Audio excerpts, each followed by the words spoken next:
soal prostitusi ini.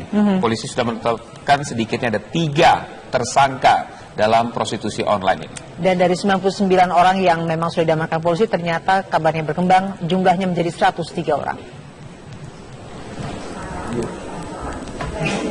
3 orang ditetapkan sebagai tersangka dalam kasus prostitusi anak di Bogor.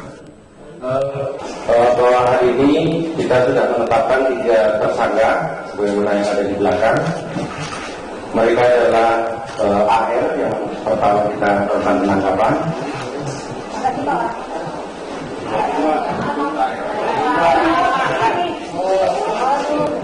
Saudara AR, kemudian saudara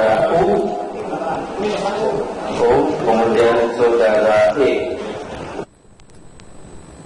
Tersangka U dan E ditangkap polisi di kawasan Pasar Ciawi, Bogor, Rabu lalu. Mereka diduga terlibat dalam jaringan tersangka AR. U berperan sebagai mucikari, sedangkan E menyediakan rekening penampung dana dari para pelanggan. Sebanyak 99 orang anak menjadi korban perdagangan melalui prostitusi online kepada pelanggan penyuka sesama jenis. Dari 99 tersebut, 27 adalah anak. Kemudian sisanya, mohon maaf, 27 anak-anak ini umur antara 13 sampai dengan 17 tahun. Kemudian yang dewasa ada 72, itu umur dari 18 sampai dengan 23 tahun. Tipideksus Barreskrim Mabes Polri menetapkan pasal berlapis kepada 3 tersangka, yaitu Undang-Undang ITE, Undang-Undang Pornografi, Undang-Undang Perdagangan Orang dan Perlindungan Anak, dengan ancaman hukuman maksimal 12 tahun penjara. Dari Jakarta, Ardi Suratman, Bambang Tri, TV One mengabarkan.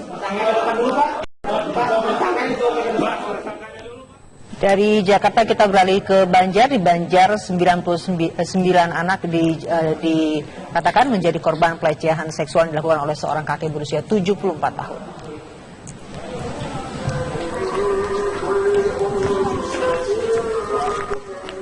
Satu persatu korban melapor ke Satreskrim Polresta Banjar, Jawa Barat.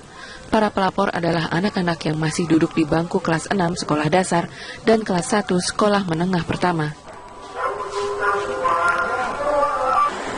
Kasus ini terbongkar setelah salah satu korban menceritakan kepada orang tuanya. Pelaku mengiming-imingi setiap korban uang Rp10.000 dan seekor ayam. Hingga hari ini korban yang sudah melapor sebanyak 9 orang. Jika ada penambahan tentunya pasti akan kami tindak lanjuti, namun hingga saat ini masih tetap sesuai dengan pengakuan yang diduga sebagai terlapor atau pelaku, hanya sekitar 9 orang.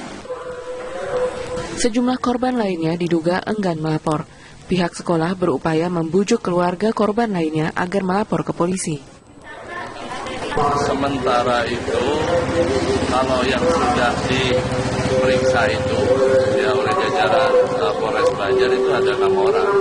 Tapi ini berdasarkan dari hasil pengembangan apa yang diinikan baik pihak sekolah ya dengan anak yang sebagai korban itu ya sekitar 15.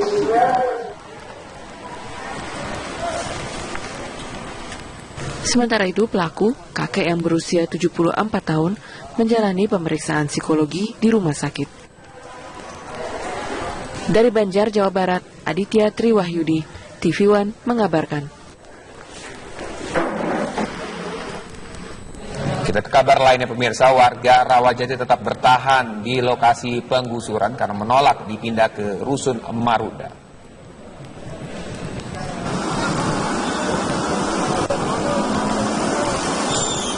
Hingga Jumat siang, sejumlah warga Rawajati yang menjadi korban penggusuran masih bertahan di sekitar lokasi rumah mereka.